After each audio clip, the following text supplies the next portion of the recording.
Flooding is a state of emotional and psychological overwhelmness. Usually it's indicated by a pulse of over 115. You can think of it as basically your body going into fight or flight. Your stress hormones are going to start surging and your empathy is going to turn off.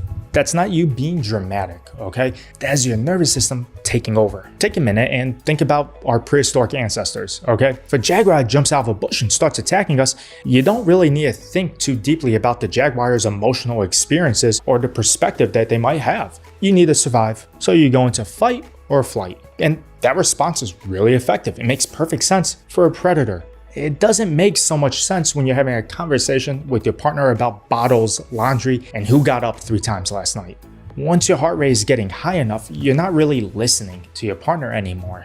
You're gonna be reacting, you're gonna be defending, you're gonna be interpreting and escalating the situation. That's why you don't just push through it, okay? That's usually a terrible idea. You're just gonna get each other more and more escalated. So when you are flooded, you cannot think clearly, you cannot process nuance, and you cannot access that empathy that same way. Your frontal lobe, the thinking brain, is turned off. So if you get flooded, you need to take a break. Not to avoid the conversation, that's important, but to rather make the conversation possible.